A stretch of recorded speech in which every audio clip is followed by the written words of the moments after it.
Welcome to Mobile Home Friend YouTube channel, your go-to resource for everything manufactured housing. Welcome to another deep dive from Mobile Home Friend. Today we're looking at the huge risks and, yep, the rewards of removing a wall in your mobile home, all based on our latest research over at mobilehomefriend.com. You know, it's a story I've seen play out way too many times. A homeowner gets this flash of inspiration from a 20-minute TV reno show, grabs the sledgehammer, and what starts as a fun weekend project, it ends in a complete structural disaster. The stakes here are just incredibly high. And this, right here, is the root of almost every problem. It's the big myth that mobile homes are just like stick-built houses.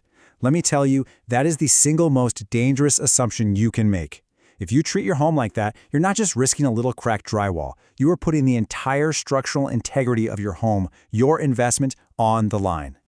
All right, Scott here. So to really get why this is so critical, we've got to dive into the unique engineering of these homes. It's not crazy complicated, but trust me, the principles we're about to cover, they are absolutely non-negotiable.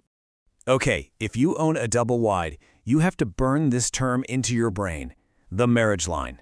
Seriously, think of it as the spine of your home. It's that central seam where the two halves are bolted together onto the steel frame below. It's not just a seam, it carries a massive amount of the roof's load. So, any wall that's sitting on or even near this line, yeah, you can bet it's critical. This slide really lays it all out, doesn't it? A stick-built house spreads its weight out across a big, beefy foundation. A mobile home, totally different animal. It's built on a steel I-beam chassis. All that weight from the roof and walls gets concentrated, focused right onto those strong outer walls, and, you guessed it, that central marriage line. It's honestly designed more like a bridge than a traditional house. Now, these are some of the nerdy engineering terms that really govern your home stability. Things like shear strength, which is basically a wall's ability to resist being pushed side to side. Super important. We're not going to do a full physics lesson today, but if you're curious and want to go deep, we break down every single one of these concepts in our detailed guides on the Mobile Home Friend website. Thanks, Scott. Okay, so now that we've got the theory down, let's get practical. Let's get our hands dirty, so to speak. How in the world do you figure out if that wall you've been dreaming of removing is just a simple room divider or if it's actually holding up the sky? This really is the million-dollar question, isn't it? Or maybe more accurately, it's the $15,000 question if you get it wrong. The answer isn't always obvious, but here's the cool part. Your home leaves you clues. They're hidden in plain sight. You just have to know how to read them. So here it is, your 4-point inspection plan. And the best part? No sledgehammer required. First, where's the wall? Is it on or right next to that marriage line? Second, look up. Do the ceiling panels change direction or have a seam right over that wall? That's a huge clue. Third, you got to get underneath the home. Is there a foundation pier directly under that wall? That's a massive red flag. And finally, a cool trick, grab a strong magnet. Some newer homes use steel posts inside the walls, and a magnet will find them for you without making a single hole. All right, back with you. Let's talk about the thing nobody loves talking about, money. I mean, every project has a budget, right? But with this one, a single mistake can make that budget absolutely explode. Understanding every single potential cost before you even pick up a tool is, well, it's everything. Now, as we noted on the site, these costs can really vary. But just look at this breakdown. Tearing out a simple, non-load-bearing wall, you might get away with it for under $1,000. But the second you find out it's load-bearing and you need to install a structural header to carry that weight, boom! That cost can easily triple, even quadruple. That right there is the difference between using a sledgehammer and needing a surgeon's scalpel. And this number, this is the one you really need to remember, 15 grand or more. And let's be clear, this isn't the project cost. This is the, oh no, what have I done cost. This is the price to fix a catastrophic failure. We're talking jacking up a sagging roof, repairing cracked drywall in every room, and maybe even re-leveling the entire home. That is the price of getting it wrong. And you know what? The risks actually go way beyond just the repair bill.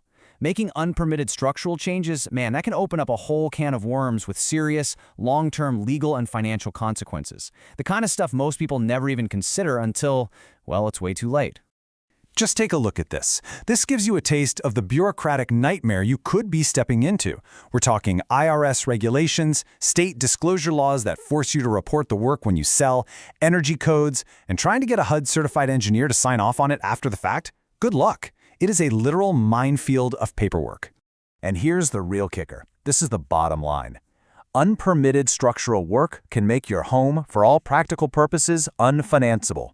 When you go to sell, any decent inspector will spot it. And if you can't produce the permits and an engineer's report, most lenders, especially for FHA or VA loans, are going to say, no thanks. You've just shrunk your pool of buyers down to cash-only folks, and you better believe they're going to want a steep discount. All right, Chuck again. We've covered a ton of ground, right? The engineering, the inspection, the scary costs. So now, let's put it all together. Let's build a final action plan to make sure you make the right call. But hey, let's not be all doom and gloom. Let's talk about the reward, because there can be one. If you do this the right way, the numbers can absolutely work in your favor. I mean, look at this. On an $80,000 home, a well-executed open concept reno could potentially add more than $6,000 in value. That's a real, positive return on your investment. But here's what I think is the most important takeaway of all. Forget that potential gain for just a second. The real ROI, the invisible one, is in protecting what you already have. The real win comes from avoiding a catastrophic 30 to 50% loss in your home's value. Honestly, protecting your equity by keeping that structure sound, that is the smartest financial move you can possibly make. So before you do anything, before you even think about swinging that hammer, run through this checklist one last time. Check the marriage line, the ceiling, the piers, do the magnet test, look at your HUD blade.